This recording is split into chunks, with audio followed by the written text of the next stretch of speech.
আসসালামু আলাইকুম প্রিয় নবম দশম শ্রেণীর ছাত্রছাত্রীবৃন্দ, আজকে তোমাদের জন্য আমি আরেকটা নতুন অঙ্ক নিয়ে হাজির হয়েছি। এই অঙ্কটি হচ্ছে বীজগণিত রাশি 3.5, হ্যাঁ, অনুশীলনীর 14 নম্বর প্রশ্ন।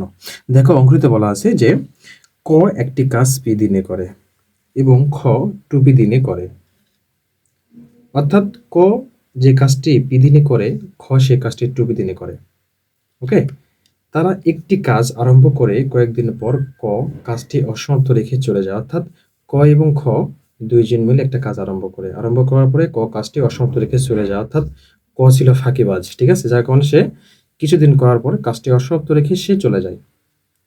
ক চলে যাওয়ার পরে বাকি যে কাজটুকু থাকে সে কাজটুকু খ, হ্যাঁ, সে কাজটুকু খ 8 দিনে শেষ করে।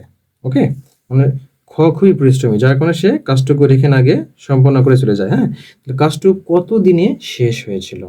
তাহলে বিষয়টা এখানে দাঁড়ালো যে দুইজন ক এবং খ কাজটি শুরু করে ক কিছুদিন পর চলে যাওয়াতে বাকি যে কাজটুকু থাকে সে কাজটুকু খকে একা একা করতে হয় এবং খ একা 8 দিন কাজ করে কাজটি সম্পন্ন করে দেয়। বাট কাজটি কত দিনে শেষ হয়েছিল, এটা হচ্ছে প্রশ্ন। হ্যাঁ, কত দিনে শেষ হয়েছিল এটা চাওয়া হয়েছে। দেখো, আমি এখন তোমাদেরকে দেখাবো।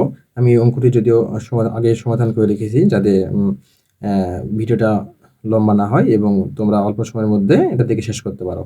ওকে, দেখো, ধরি এই যে কতদিনে কাজটি শেষ হয়েছিল এটা আমরা ধরবো।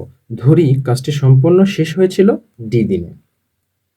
ওকে, তাহলে ক এবং খ একত্রে কাজটি করার পর যেহেতু ক চলে যায়, বাকি যে কাজটুকু থাকে সেটা খ 8 দিনে করে, কিন্তু খ কিন্তু চলে যায় নাই। যেহেতু কাজটি শেষ হয়েছিল ডি দিনে ধরে নিলাম আমরা, তাহলে খ কাজ করে ডি দিন, মানে ডি দিনই খ কাজ করেছে।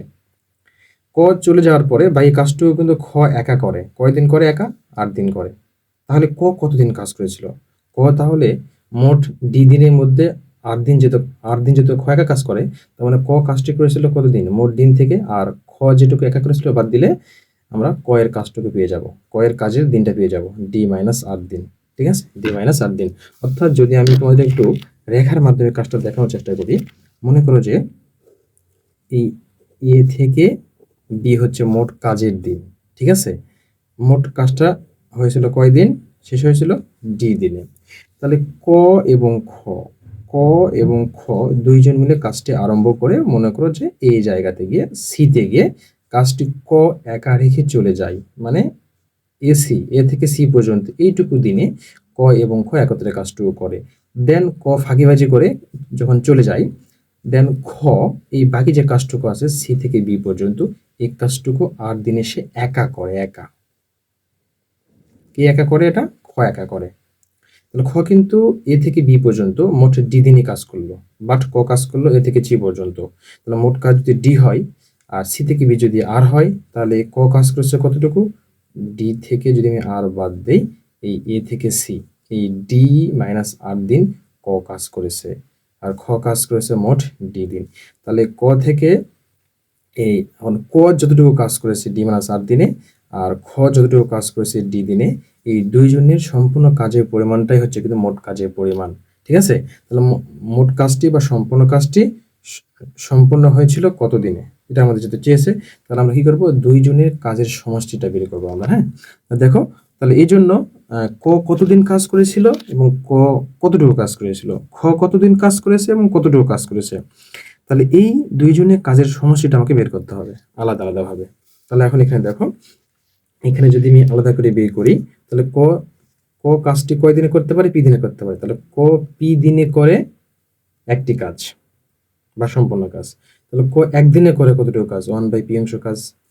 তাহলে ক কাজ করেছিল কতদিন মোট? ক কাজ করেছিল মোট ডি মাইনাস 8 দিন। তাহলে ডি মাইনাস 8 দিনে ক কতটুকু করেছিল? তাহলে ডি মাইনাস 8 দিন মানে বেশি অনেক চাইতে, তাহলে গুণ করে দিলাম D minus R by P, এটা গেল। তারপরে খ, খ কাজটি করে খ একটি কাজ কতদিন করতে পারে? 2p দিনে করতে পারে। খ 2p দিনে করে একটি কাজ, তাহলে খ একদিনে করে কতটুকু? 1/2p। তাহলে খ মোট কাজ করেছিল কয়দিন? ডি দিন। তাহলে খ ডি দিনে করে কতটুকু কাজ। তাহলে এখানে বিষয়টা হলো কি, ক এর কাজ এবং খ এর কাজ মিলে সম্পূর্ণ কাজ। তাহলে এই জন্য আমরা দেখো, আমরা প্রশ্ন মতে কি নিব, যে প্রশ্ন মতে এটা নিয়েছি আমরা হচ্ছে ক এর কাজ, ক এর কাজ প্লাস খ এর কাজ, এই দুইজনের কাজের সমষ্টিটা হচ্ছে কি মোট কাজ। ঠিক আছে, দেখো, তাহলে দুইজনের কাজ আমরা যোগ করে নিয়েছি। দেন এখন আমরা লসাগু করবো। লসাগু যোগ করলে এখানে 2p আসবে, 2p কে এই p দ্বারা ভাগ করলে 2 থাকে, 2 টু দ্বারা যদি আমি ডি মাইনাস আর গুণ করি, টু ইন্টু ডি মাইনাস আর প্লাস টুপি টুপি চলে কাটাকাটি গেলে এখানে ডি থাকবে। দেন পরের লাইনে গিয়ে আমরা কি পাবো, টু ডি মাইনাস টু আর গুণ করে দিলাম, দেন এখানে যে ডি, দেন পরের লাইনে এসে তাহলে পরের লাইনে কি পেলাম, টু ডি মাইনাস টু আর প্লাস ডি। ওকে, আর এই টু পি আর ওয়ান যে কোনাকুনি গুণ করে দিই তাহলে এখানে টু পি হয়ে যায়। দেন তাহলে এই two D plus one D এই মিল হচ্ছে থ্রি ডি মাইনাস হচ্ছে টু আর।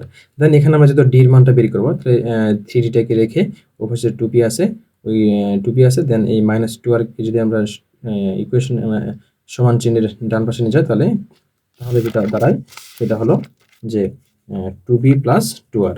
ওকে, তাহলে এখানে যে আমরা টু কমন নিই, পি প্লাস আর, এখানে আমরা যদি ডির মান নির্ণয় করবো, ডিকে রেখে থ্রিকে যে ভাগ করে দিই, two by three into P plus R, তাহলে এটা হচ্ছে কি two by three into P plus R, এটা হচ্ছে কি আমার মোট ডি দিনের কাজ এবং কাজটি শেষ হয়েছিল ডি দিনে, অর্থাৎ এত দিনে two by three into P plus R দিনে আমার সম্পূর্ণ কাজটি শেষ হয়েছিল। আশা করি তোমরা বুঝতে পারছো। ধন্যবাদ সবাইকে।